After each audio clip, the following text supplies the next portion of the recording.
Hola, buenos días. Soy el doctor Romaní del Hospital Parc Taulí y en esta presentación quiero explicaros en qué ha consistido el estudio COVID-piel. Como algunos sabréis, este es un estudio que hemos realizado en un grupo numeroso de dermatólogos españoles, dirigidos por Cristina Galván, Alba Catalá y Gregorio Carretero, y sobre todo por la unidad de investigación de la Academia Española de Dermatología, de la cual es director, como sabéis, Ignacio García Doval. El estudio está publicado desde hace pocas semanas en el British Journal of Dermatology y lo tenéis libre acceso para leerlo con calma. ¿Qué es este trabajo? Se trataba de recoger durante la pandemia por COVID-19 las manifestaciones cutáneas que podíamos ir viendo los dermatólogos en los pacientes. El material y métodos fue el siguiente. Se trató de un estudio nacional multicéntrico, se convocó a muchísimos dermatólogos, participaron muchísimos, y lo que se hizo fue recoger prospectivamente las manifestaciones cutáneas que veíamos en los pacientes con la infección por COVID-19.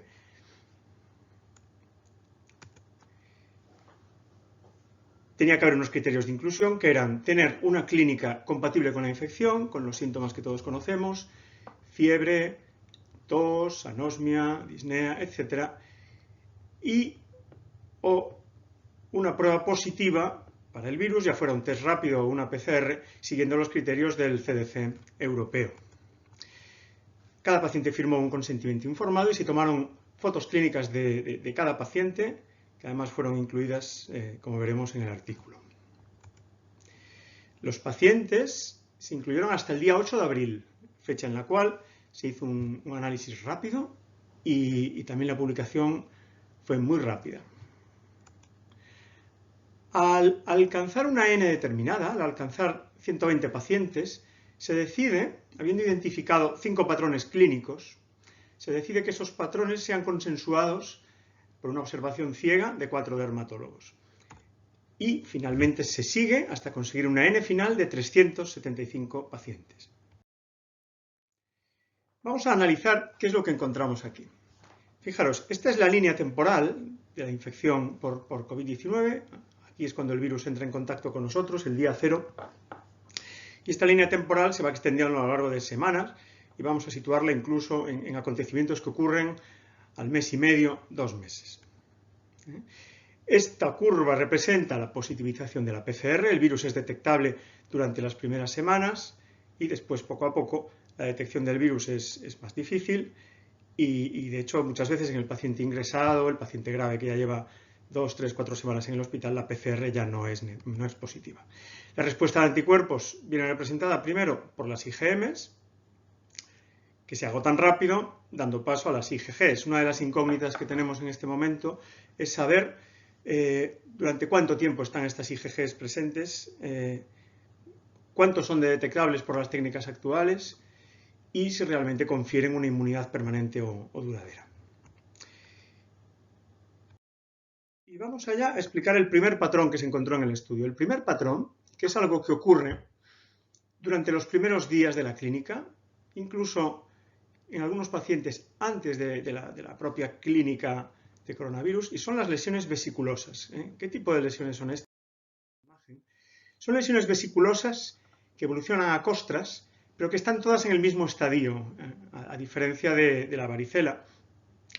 Lesiones que habitualmente se ven de forma generalizada, pero afectando sobre todo a la extremidad cefálica, el tronco, como podéis ver en estas imágenes, y que evolucionan a costras y pequeños puntos de cicatrización, de necrosis. Las lesiones vesiculosas supusieron el 9% de toda la muestra, el 9% de los pacientes observados mostraron este patrón, y hubo una correlación con ser pacientes adultos, pacientes en edad media de la vida, no pacientes ancianos, y se asoció también con una gravedad intermedia de la infección por COVID. El siguiente patrón observado, que sí aparece más tarde en la evolución, a partir de las primeras semanas, es un patrón de lesiones maculopapulares. Vamos a ver. Cualquier dermatólogo identificaría este tipo de lesiones con una toxicodermia, con una pitiriasis rosada, una pitiriasis rosada-like. Algunas se parecen al eritema elevatum diutinum y algunas incluso recuerdan al eritema multiforme. Tienen este aspecto maculopapular, eritematoso, muchas veces confluyente en el tronco y, a diferencia de otras, son poco sintomáticas.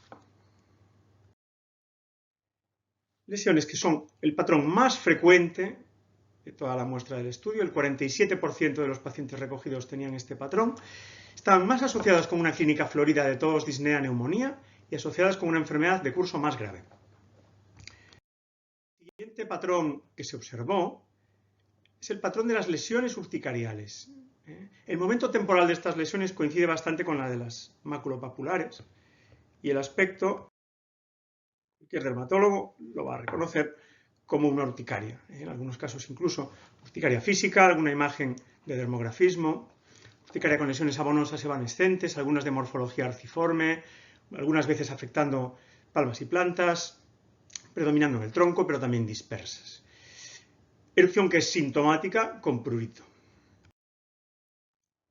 Supone el 19% de los pacientes de la muestra y también, al igual que las lesiones maculopapulares, está asociado con una enfermedad de curso más grave. El siguiente tipo de lesiones que se observaron aparecen más tarde, aparecen ya en el paciente habitualmente grave, que está ingresado, que lleva ingresado semanas o incluso el primer mes. Es el paciente ya en una situación más crítica. Muchas veces estas fotos son de pacientes ingresados en el área de críticos y son lesiones que hemos definido como lesiones líbedo-necróticas. Vais a ver imágenes que os pueden recordar mucho a los pacientes que vamos a ver en interconsultas a las UCIs, lesiones en líbedo reticular y en placas purpúricas que muchas veces desarrollan flictenas en superficie, que desarrollan áreas de necrosis, sobre todo en zonas sacras. Y este es el patrón que hemos llamado líbedo necrótico. Patrón que afecta al 6% de los pacientes de la muestra y que se observa sobre todo en pacientes de edad avanzada. Y es, con mucho, estadísticamente significativo, el patrón que asocia mayor mortalidad, un 10% de mortalidad en los pacientes en los que vemos este patrón. Y ya para acabar, el quinto o último patrón es este misterioso patrón de lesiones sacrales pernióticas. Vamos a hacer un comentario sobre esto. Este tipo de lesiones, en medio de la pandemia, surge una alarma social y empieza a aparecer en los medios no científicos que venían muchos niños con algo parecido a los sabañones en los dedos de las manos y los pies, en una época en que no hacía frío y que parecía relacionado con la pandemia. Esto crea una cierta alarma social, se llenan las urgencias de niños con padres asustados pidiendo que se les haga una PCR. Curiosamente, la mayor parte de estos niños no era identificable claramente que hubieran pasado una clínica por la infección por coronavirus. Esto nos llamó la atención. Justamente también fuimos nosotros, los autores del PARC Taulí, junto con la colaboración de los compañeros del Hospital San Juan de Dios de Barcelona, que recogimos el primer estudio retrospectivo, una pequeña serie de casos, lo publicamos en Actas, pocos días antes de la publicación de todo el estudio COVID-Piel. Y al mismo tiempo otros autores, compañeros nuestros de Madrid o de Bilbao, también han publicado series con las famosas lesiones pernióticas en revistas como el International Journal o la revista Azul. ¿Cómo son estas lesiones? Pensamos que se pueden subdividir un poco en dos subpatrones. Uno es un patrón realmente que remeda mucho a la perniosis común o a la perniosis lúpica. Lesiones purpúricas, en dedos, zonas sacras, que producen escozor, ardor, que en algunos pacientes hacen pequeños puntos de necrosis. En algún otro paciente, un edema y dolor de todo el pie, ese pie hinchado que veis ahí, similar a una eritromelalgia. Y por otra parte, en otros pacientes, pápulas purpúricas, de esta forma redondeada, bastante características, en los talones, en las palmas, que podrían recordar a un eritema multiforme. Pero creemos que todo esto forma parte del mismo patrón. Este patrón se encuentra con bastante frecuencia en el 19% de la muestra. Se ven niños predominantemente en niños, pero también en adultos jóvenes. Y lo más importante de este patrón, si alguien aparece con estas lesiones en urgencias, tenemos que sospechar que ha pasado contacto y ha pasado infección por COVID-19, pero ha desarrollado o una enfermedad leve o incluso lo ha pasado de forma asintomática.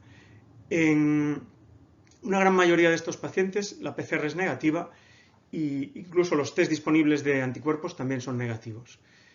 Con lo cual es un patrón a tener muy en cuenta y no crear alarma social con él, porque precisamente son unas lesiones que nos hablan de una infección que se ha pasado de forma asintomática o inadvertida. Como conclusiones, decir que se describen 5 patrones y aquí hay que insistir en que son patrones independientes, es decir, un paciente o desarrolla uno o desarrolla otro, no hay superposición entre ellos, son patrones que están asociados con la infección por COVID-19, que aparecen en diferentes momentos de la infección, como hemos visto, que estadísticamente hemos demostrado que tienen una asociación pronóstica con la infección, lo cual es extremadamente relevante, con mayor mortalidad en el patrón libedo-necrótico, enfermedad más grave en el patrón urticariforme y maculopapular, gravedad intermedia en el patrón vesiculoso y enfermedad leve o asintomática en el patrón acral perniótico. Quedan muchísimas dudas sobre estos resultados, muchísimas cuestiones. La primera gran pregunta es, sabemos que los virus producen manifestaciones cutáneas y exantemas relativamente característicos, pero ¿cómo una sola infección vírica puede asociarse con 5 patrones clínicos diferentes? Probablemente esto traduce una diferente patogénesis, se están tocando vías diferentes de la coagulación o de la inmunidad para producir esta variabilidad, o tiene que ver con una susceptibilidad individual que puede depender de factores genéticos, de la edad, etc. Incluso la duda de si más allá de estos 5 patrones existen otros que podemos ir identificando. Por ejemplo, en las últimas semanas se han descrito en niños bastantes casos de enfermedad que remera a una enfermedad por superantígenos o a un Kawasaki, niños que han acudido a urgencias con fiebre alta, dolor abdominal, incluso algunos con afectación cardíaca. Y hay que estudiar si esto está realmente ligado con la infección por coronavirus o no. Y otra siguiente fase en la que tenemos que resolver preguntas es qué cambios anatomopatológicos, qué cambios inmunológicos subyacen a cada patrón. Existe vasculitis, existe una activación linfocitaria, existe una activación del mastocito, existe trombosis, y estas son cosas que seguramente con tiempo vamos a poder ir estudiando. Esto es todo. Muchas gracias a todos por atenderme y quiero felicitar a toda la gente que participó en este estudio y sobre todo quiero felicitar a todos los dermatólogos de España que han hecho un grandísimo esfuerzo cada uno en su puesto de trabajo por luchar contra esta pandemia y por salir adelante incluso con publicaciones de este nivel. Muchísimas gracias y un abrazo a todos.